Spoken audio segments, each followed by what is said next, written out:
everyone. I'm Ann Farrell Tata, your host, and today I would like to welcome my guest, Paul Atkinson. Paul is the CEO and president of Eggleston.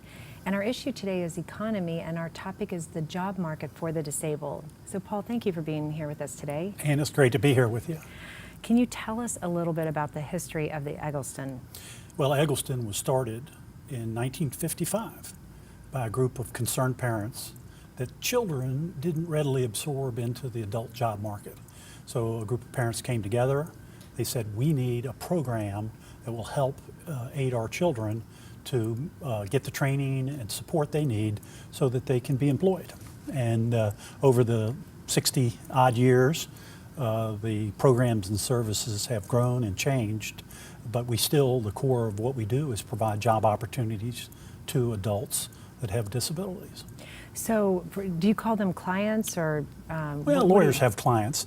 I call most of them employees if we provide them a job. Okay. And then in some of our programs where they're not a job opportunity, we call them associates. Associates. Yeah, Okay, so you're residents in okay. residential environments. All right. So your employees, we'll just put them all together. Yeah. Okay. When are they? Now these are intellectually impaired and physically or what would classify an employee for your center? So disability is kind of a continuum or a spectrum. Right. So the people with the most significant disabilities probably have the most significant support needs. Mm-hmm. And those individuals have multiple disabilities, many of them with an intellectual impairment, some with physical challenges and other barriers that help them not independently integrate within the community. Now, is this a residential place or is it a center where they come and leave each day? Mm-hmm. Most of the people that we don't serve in a residential environment. We do have residential services, but we serve over 1,000 people per year. The reality is about 35 people in residential services. So the vast majority of the people we provide service to, it's either an employment opportunity or a structured day program to provide purposeful activities, community engagement, and other type programs. And what age? How young can you be to go there and get help? Well, I would suggest that if families had a child or a family member with a disability to take part all the way through special education. So the requirement is for schools to provide services in most states through 21. Right. So most of the people that we serve are after they've left the their education program. Right. Many of the people we serve, they came through special education. Some people choose to leave earlier than 21, their school, and we do have some employees that are younger than 21. Wow. And do you help people in all of Hampton Roads? We do. So you're on We the have programs peninsula. in Virginia Beach and Chesapeake and the Hampton, but where we started and where we have the most intensive and most services to offer is in primarily the Norfolk area. Can you talk about some specific services that you do offer? Sure. So, we are an employer of a lot of people, and we use a federal program that's called the Ability One program. And the Ability One program is a program that takes contracts from the competitive procurement within the federal government and assigns them to qualified organizations like Eggleston. So the example I'll use is Portsmouth Naval Hospital Food Service. We've been the food service contractor there since 1990. Wow. So for the last 26 years now, we've provided stable jobs and do not only cafeteria, but also patient meals, deliver the meals to the patients, and all specialty diets. So it's a job opportunity. The other example I'll use, again, a food service example, is the main galley at Naval Station Norfolk, largest base in the world. We are the food service contractor and have been there since 1992. So tell me about one of your employees. They get the paycheck from you, but then you send them over to Portsmouth Naval or the galley? We don't send them; they show up. Oh, they just go straight there. Yeah, we are very dispersed so we not only the Portsmouth Naval Hospital people, they show up. We're the contractor of record. Oh, okay. So I see. they work for Eggleston. We provide the paycheck. We have staff and the employees on site to manage the food service activities at the hospital, and have for a long time now. So when you say food service, is that cooking, cleaning, everything involved with food? There are some military personnel. We do primarily serving. We do a little bit of prep. We certainly do all of the cleaning.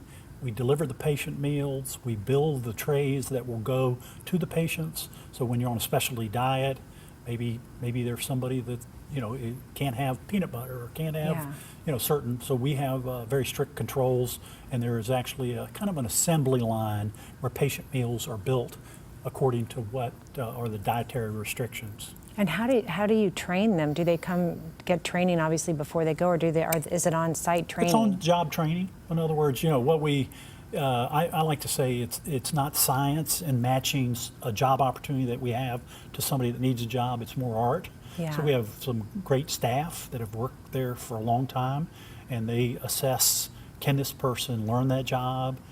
Can they come in and be productive?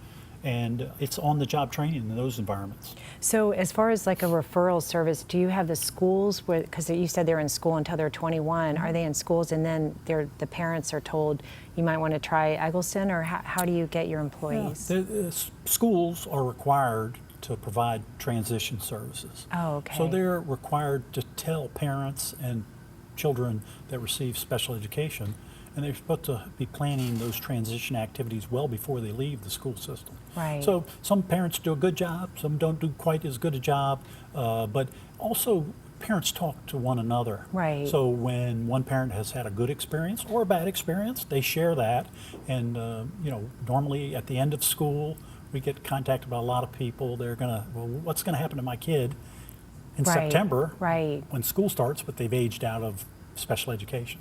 So again, we have to have a job opportunity available. We don't make the jobs necessarily, but we do lots of other kinds of programs and services. So we run a very large industrial laundry where we process about 8 million pounds of laundry per year. Oh my goodness. It's really jobs on for site about, or? Yeah, it's in it's in the building I work in, our admin building. We also process laundry in that building. For who? For the hotels or? No, we do mostly federal contracts. We go as far away as way down in North Carolina, Camp Lejeune. We go up into Petersburg. Yeah. But for all the branches of the service, in addition, we do it for a local hospital, Lake Taylor Hospital. So we've run a commercial industrial laundry since 1992 as well. Wow. So these are like sheets and towels and sheets, towels, uniforms, patient gowns. I guess uniforms? Yeah, uniforms. We do some uniforms, but uniforms are more of a specialty item. We do some specialty items, but we do what I call hospitality and healthcare. That's really our sweet spot, is healthcare linen and hospitality linen. So not only Portsmouth Naval Hospital, but the hospital at Langley. Right. There's a hospital in North Carolina called Seymour Johnson. We do the laundry for that. So we've got trucks on the road. We're going all over into North Carolina, up into the Petersburg area, as well as all of the local, being Air Force and Navy, and it's jobs for about 80 people. So these employees, the 80 employees, would come to Eggleston, and that's their job is the laundry people. And so they wash, dry, and they iron or fold? This is big machinery. So, I'm picturing a laundromat, but it's not a like laundromat. that. Okay. You're welcome to come, but it's industrial machinery. Yeah. And the ironers are, 15 feet long, and they're automated. And they, do have to be fed, and laundry requires a lot of hand folding. Oh, so that's really the opportunity, is to generate a lot of jobs. Right. But we literally, operate our laundry 7 days a week now. We start at 5 in the morning. We'll go sometimes as late as 10, 11 at night. So again, it's it's a work environment. It's an industrial environment. Right. But it's a job opportunity. Absolutely. And the laundry never stops. Yeah, amen to that. Yeah, we do it in 220-pound loads. So. Oh my goodness! So how many client or employees do you serve every year? Well, total number of people served are over 1,000 people per year. Oh my goodness! So we operate a summer camp. We're right in the middle of our summer camp now. So about What does that look like? it's in Chesapeake. It's on Cedar Road. It's been there. It's called Civitan Acres. It's been there since the early 60s. It was started by the Civitan Club of Norfolk. We've run it for about 15 years. About 8 or 9 years ago, the Civitan Club said, you all take the property, you all run in it, take it Wow. and keep it going. So Yeah. about 300 people, I'm sorry, about 200 people will come. It's an overnight camp. Oh, So they wow. come for a week. Yeah. And it's a form of respite, but it's a chance to have fun. Yeah. So it's really the leisure and social opportunity.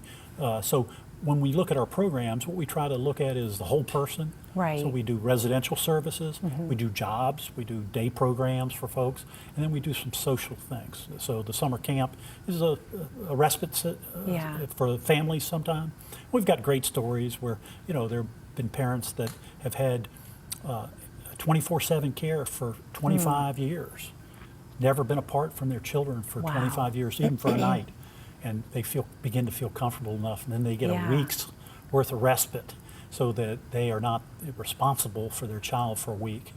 And they get a chance to go do something, and the kid gets the chance to be away from the house for a week. Yeah. It's really, I bet they love that. it's scary for some folks. Yeah. But Well, I yeah. mean, yeah, but I bet the employees really like going. Well, they do. The So- campers have a great time, and we Yeah. bring about 7 or 8 international students that come, and they're the some of the summer camp staff, and really a great bunch of folks. We actually have one of our international counselors. It's her 5th year coming back. Wow, and she comes over from another From England. country just to work Work, this. How yeah. does she even hear about it?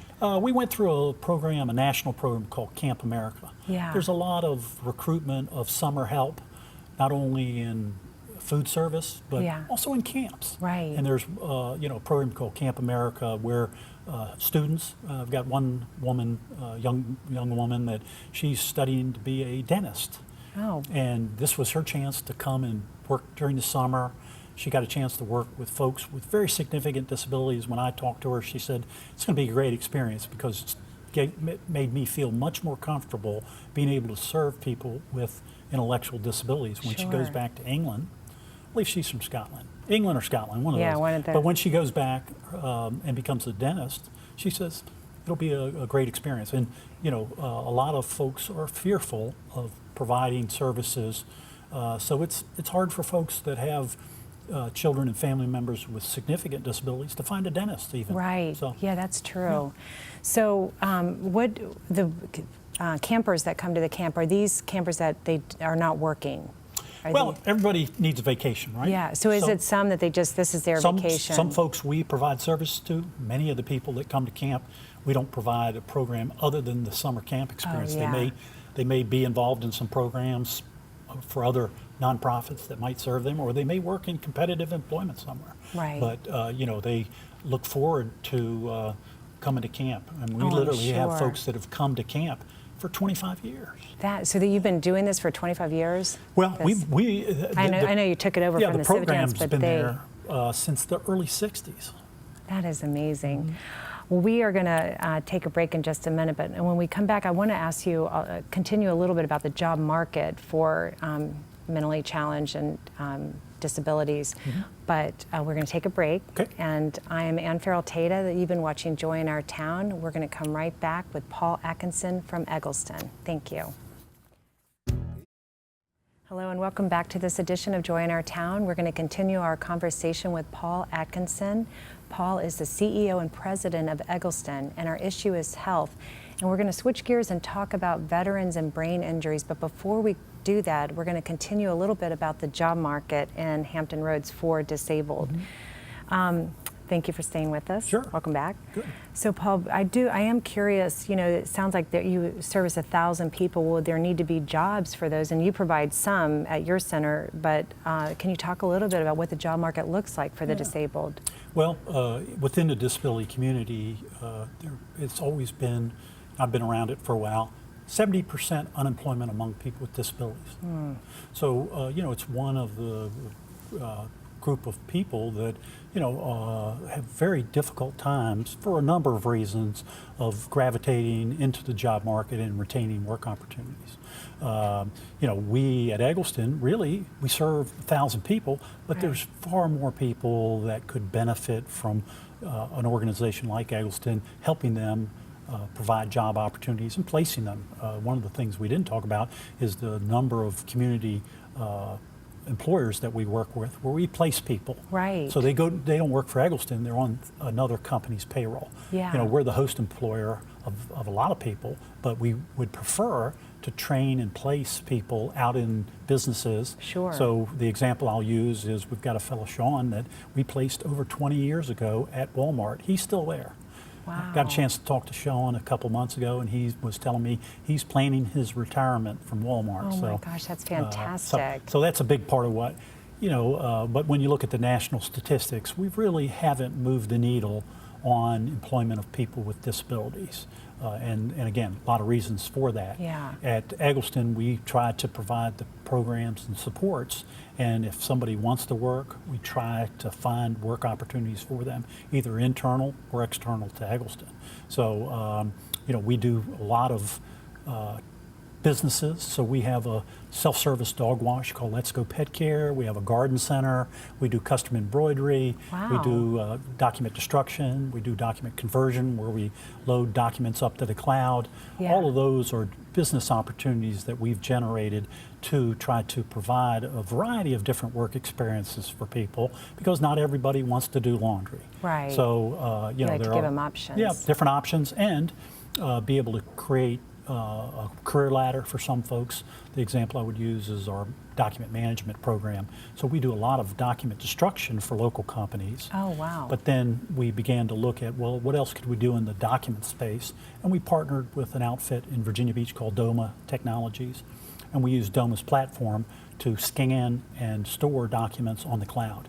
That is amazing. It's been able to create a great opportunity for folks that maybe have a problem with the type of work that we do.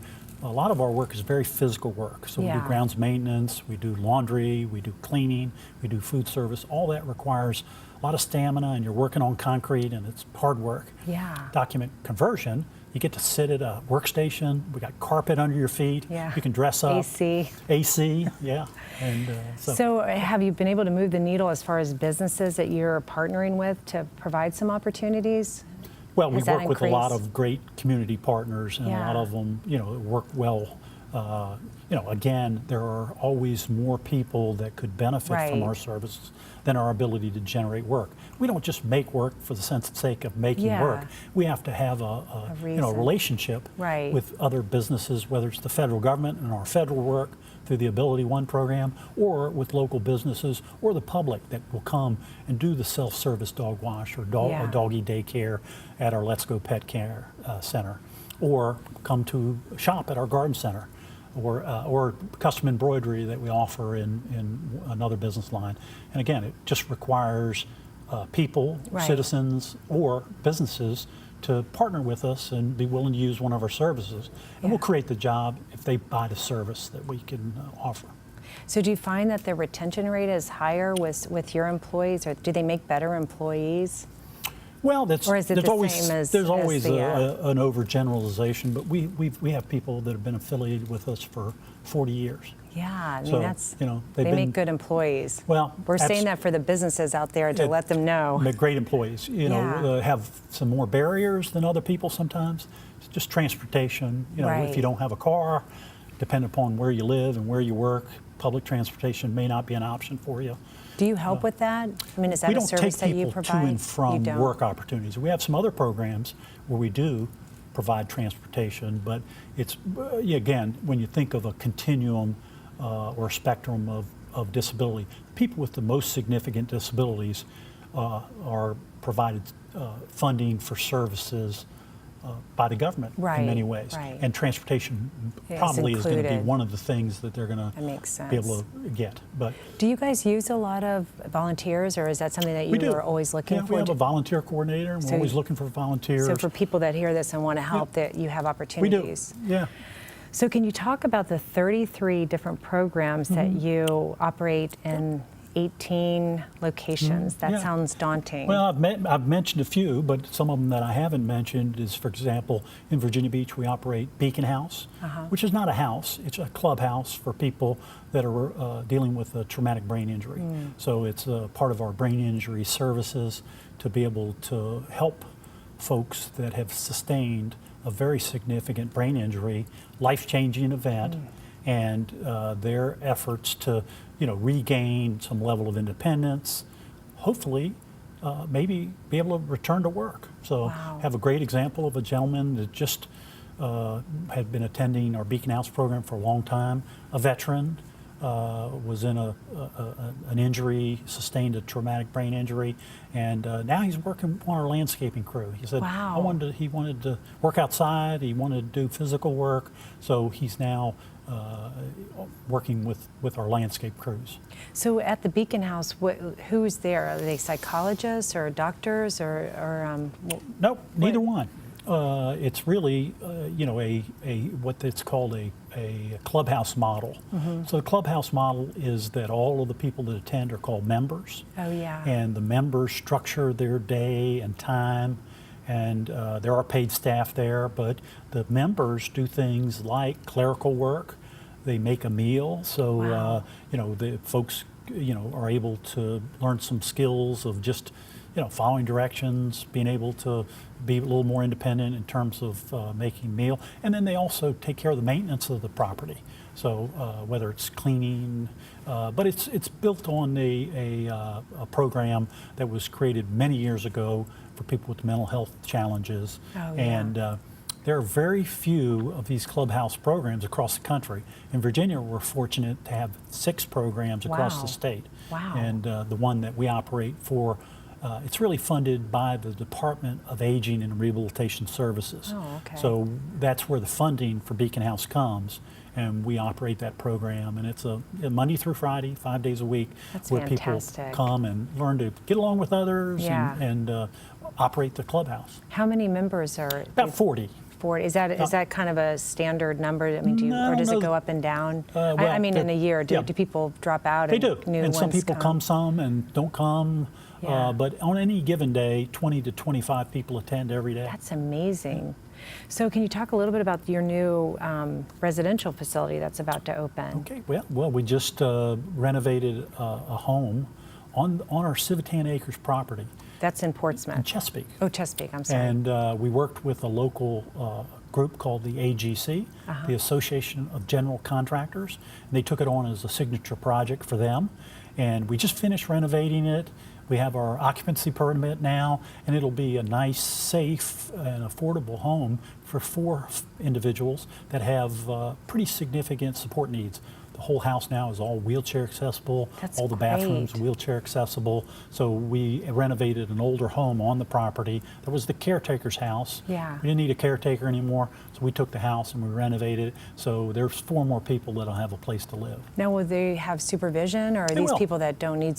No, these are people with very significant support they- needs. So they'll need assistance in feeding and ambulation. And, So will there be somebody personal on care. site, or There just will somebody be. that comes in? Oh, so They they'll won't live there on too. site, Oh, okay. but we'll have staff. Every day they'll have people. There'll be staff. Anytime people are in the residence, there'll be staff member there. Now, or do you have other homes like We this, do. or is this about how many do you have in the Hampton Roads area? We have 4 other residential Oh, okay. programs like that in Are they an all apartment in program. different? In Hampton area. They're we all have in 4 other ones in Hampton. Hampton, yes. On the grounds of a campus called the Sarah Bonwell Hudgens campus. I've never even heard of that. Well, there's a great story of how that came with its name, but it's in Hampton. Yeah. It's been around for 50 years as well. Oh, my It was goodness. the first school for children with intellectual disabilities Wow. on the peninsula, and it was started back in the 50s. That's amazing.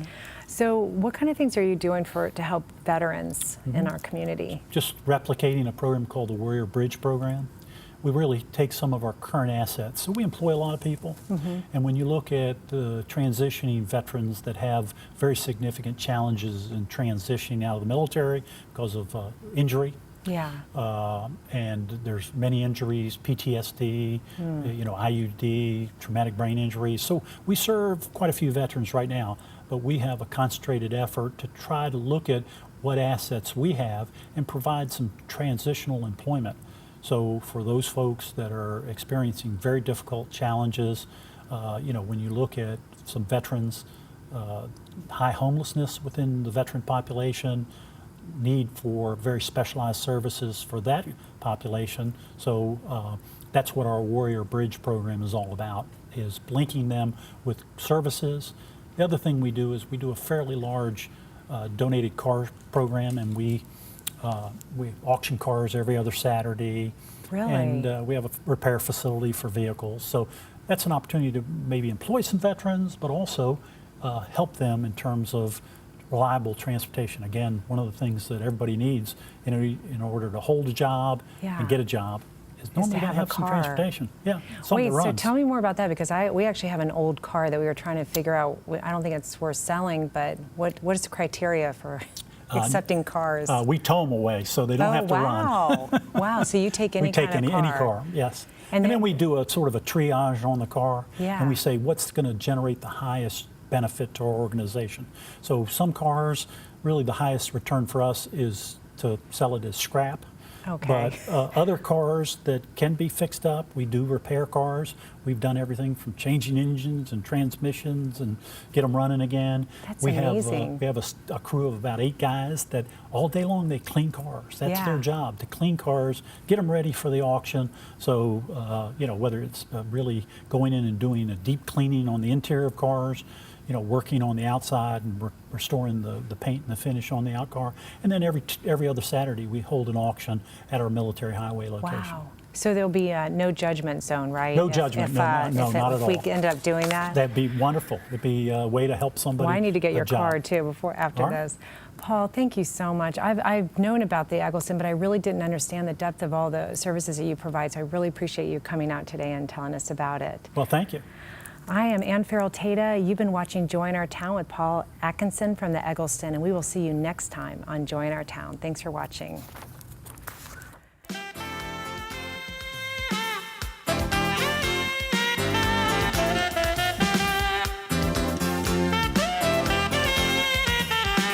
This program has been sponsored by the Trinity Broadcasting Network and made possible by your telethon dollars.